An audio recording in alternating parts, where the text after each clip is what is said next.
Well, then I guess we'll go ahead and open up this meeting of the Management and Finance Policy Committee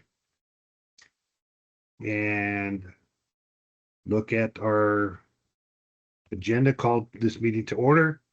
Approval of minutes from April 23rd. Any feedback from council members? Gardner?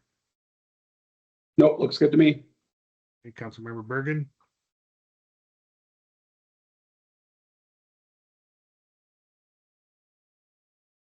She's not coming off mute. Okay.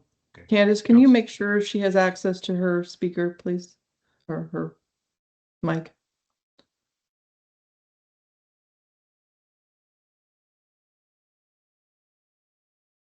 I'm trying. I'm clicking on her mic. Françoise, maybe. I just realized somehow my audio was off. You're on. Gotcha. Okay. You're now. Thanks. Any I don't know how that happened. additions, Sorry. changes to the minutes? No, I'm good with the minutes. Thank you. Then we'll approve minutes. Any consent items? Seeing none. Well, it looks like, isn't it all consent? That's the only Oh. thing we have. Let's say No. can we- Oh, No, it's not all consent. There's general business after consent. I don't have it in front of me. Is the debt on consent or not on consent? It is not on consent. We have general business. 4A Oh, I see. is the sales tax update, which is the first item. All right. Okay. So with that, we'll move on to general business 4A, March 2026 sales tax chart.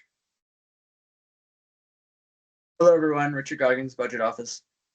So sales tax collections for March 2026 were $23.4 million. So this was $974,000 or 4.3% greater than what was collected in March 2025. So with this stronger monthly total, year-to-date collections are now just $563,000 or 0.7% below where they were at the same time a year ago. So collections from consistent taxpayers for the month rose $1.8 million or about 8.9% compared to March 2025.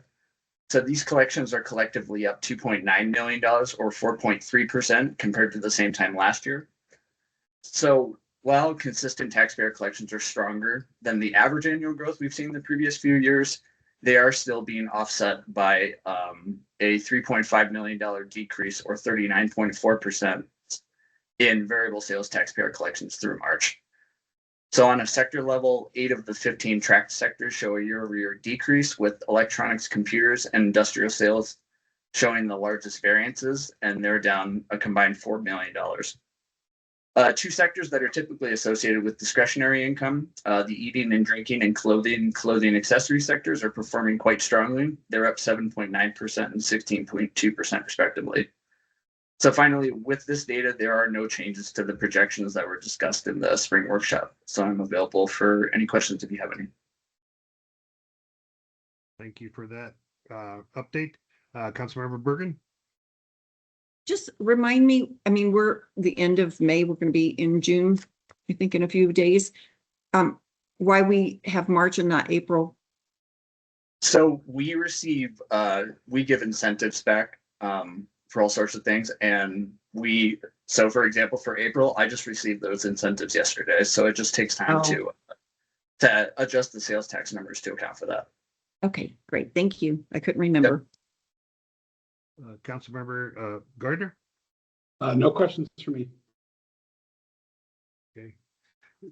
I have just I'm not sure it's just a question, but do you think a lot of this is due also to the small increases, but flat overall is just also due to all the cost of goods as well? I mean, we have increases all the time, but to me, they're not that substantial because they've gone up every year previously. I mean, it's not.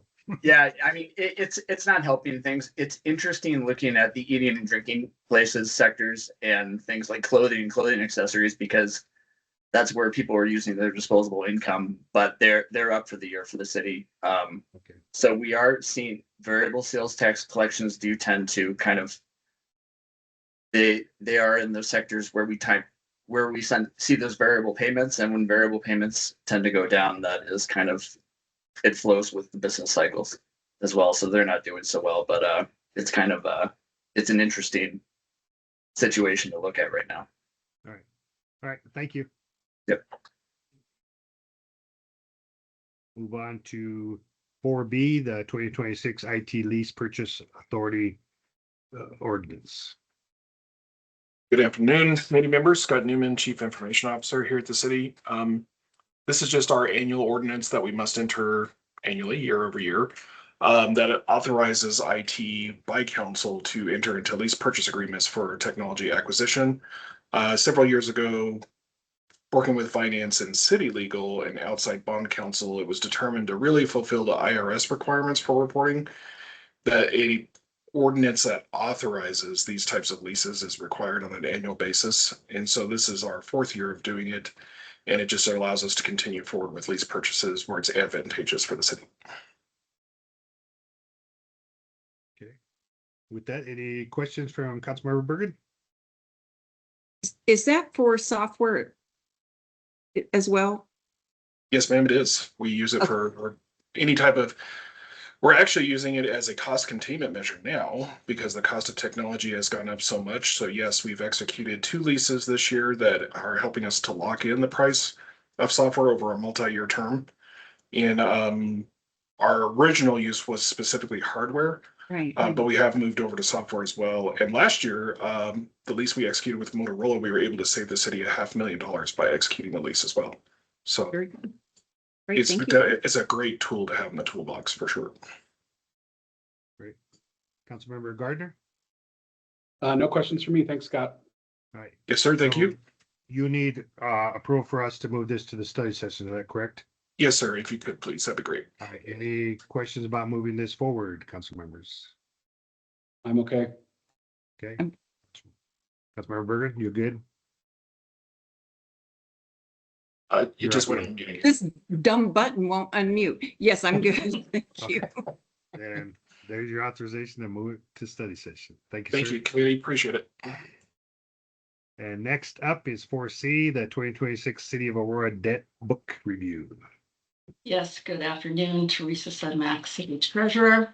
Included in your packet is a copy of the 2026 debt book, which summarizes the entirety of the city's obligations as of the first of the year. So the report is produced annually by the city's financial advisor, just Hilltop Securities, and includes a summary of all outstanding obligations. Then it further subdivides those obligations by obligor. So, for instance, Aurora Water, General Government, Sewer, Golf, General Improvement Districts, AURA, etc. Detail within the reports includes the yield on each issue, debt service schedules, the purpose of the borrowing, the underwriter, and the like. Red numbers, which are in the debt service schedules, indicate those bonds that are callable or otherwise, as you would say, refinance. We could refinance them prior to their maturities. And additionally, the report includes the most recent ratings reports. So this report is provided for information only. I'm happy to answer any questions you may have in regard to the report. Thank you for the presentation. Councilmember Bergan, any questions? I do, just primarily because I probably don't understand this as much as other people. And I don't know if you could pull up the chart that has the certificates of participation. There's a couple graphs. So I guess my Candace, can you pull that up?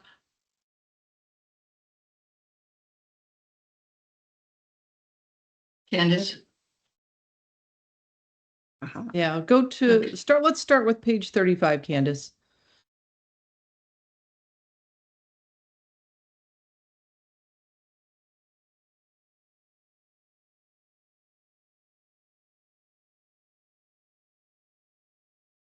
The certificates aren't that far down in the report, I don't believe. It's a nice colorful graph. Yeah, so it's, let's see, keep going. That's not that one, Not that one. Hmm. Yeah. that one. that- Oh, that's that one. all outstanding certificates. But they all, okay. they all follow the same format.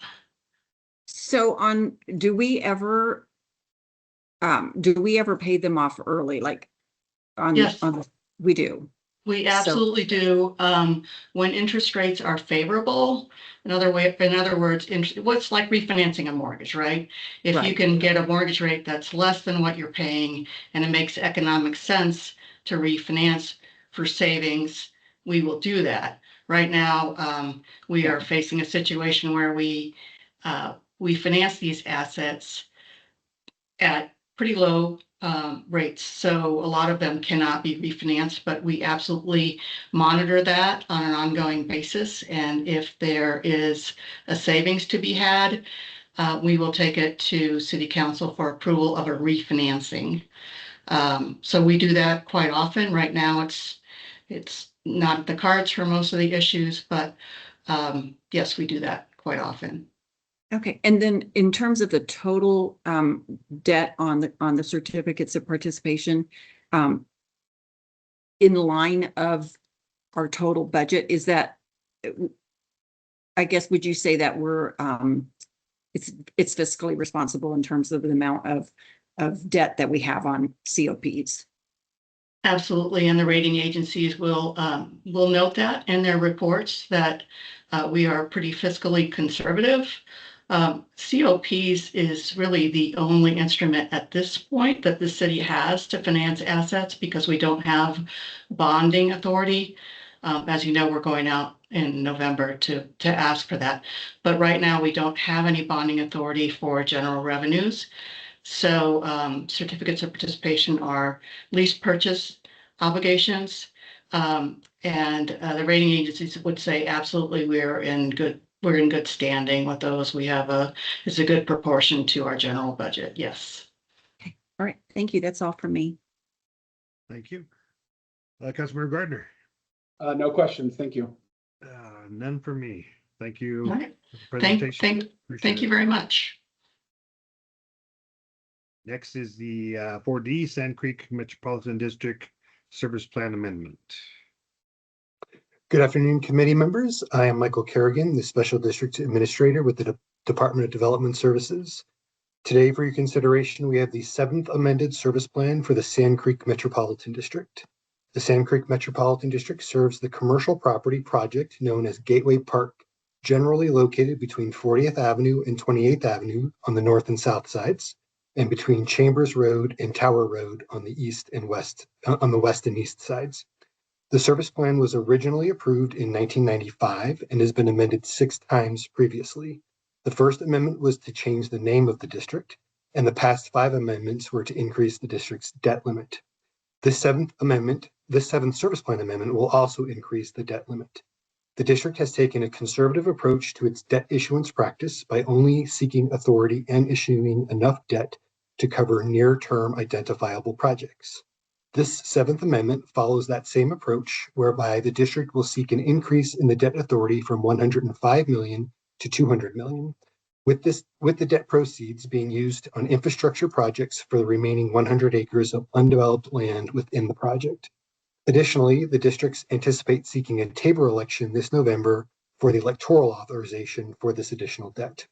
We do have representatives from the districts here today to answer questions that the committee may have. And that concludes my presentation. Thank you, Michael, for the presentation. Councilmember Bergan?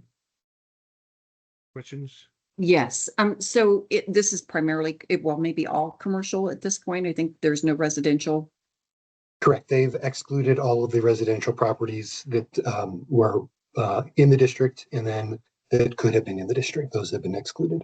And then just out of curiosity, because a lot of times, well, I would say most times you see debt issued not in this approach of, amendment after amendment for projects kind of little by little. Normally debt, you see a huge amount, right? Is there a reason for doing it this approach? Because I would think if you had a good interest rate, you would want to issue more.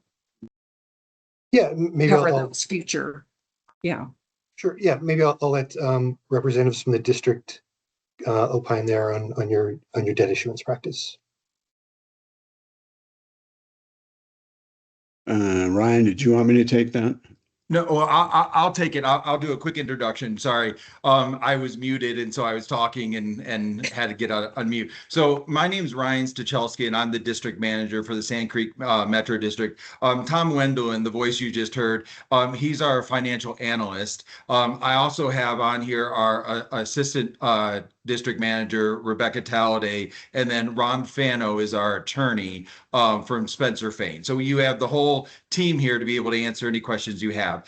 Specifically related to your question now, and it's a good question. What we're doing here is not really issuing debt. We're amending the service plan that authorizes us to issue debt in the future. And so we do take a piecemeal approach. There's a couple of reasons for that. And so within the service plan, we have a limit of how much debt we can issue. So right now it's at 105. We're asking to go to 200. However, when we issue debt, we're not going to issue the debt of 95 million when we go out and issue the debt. There's a couple reasons for that.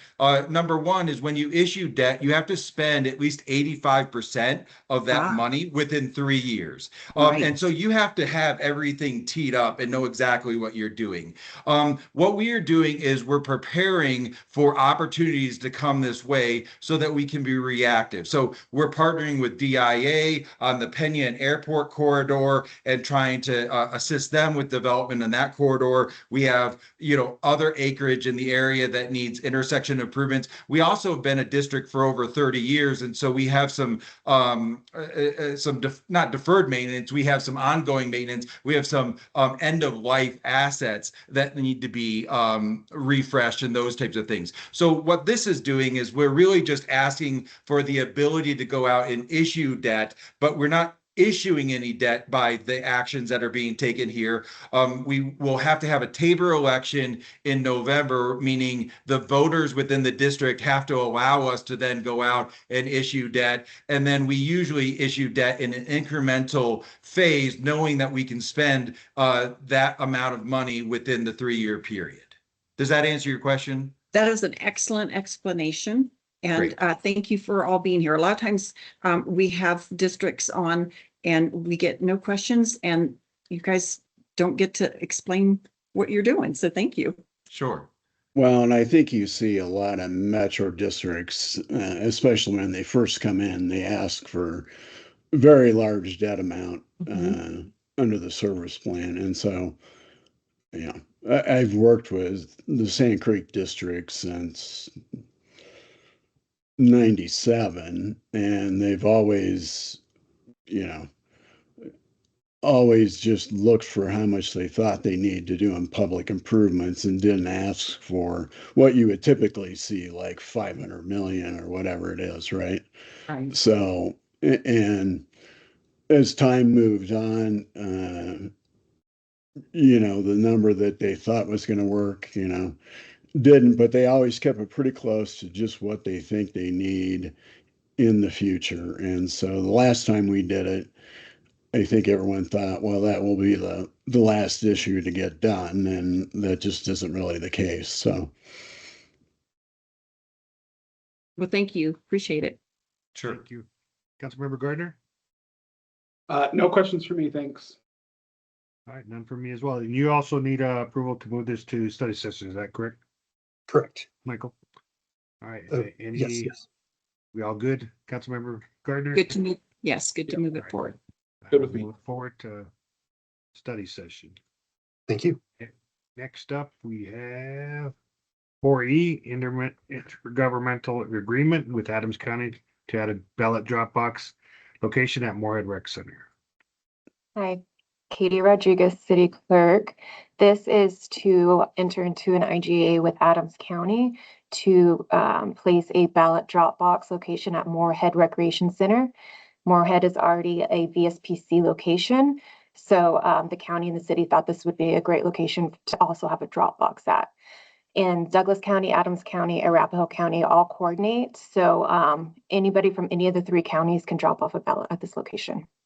And then this is just to get approval to move forward to study session. Thank you, Katie. Councilmember Bergan, No questions. Good to move it forward. Councilmember Gardner, Same here. same here as well. So thank you, Katie. Thank Appreciate you. And I think we're moving pretty quickly. Any miscellaneous matters for consideration? We just have the next scheduled meeting for June 25th Is and that want to okay with verify that everyone? that still works. That work for everyone? Just taking a quick look.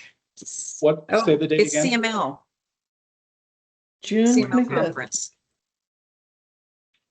Yeah, I think it ends at noon that day, but yeah, at CML.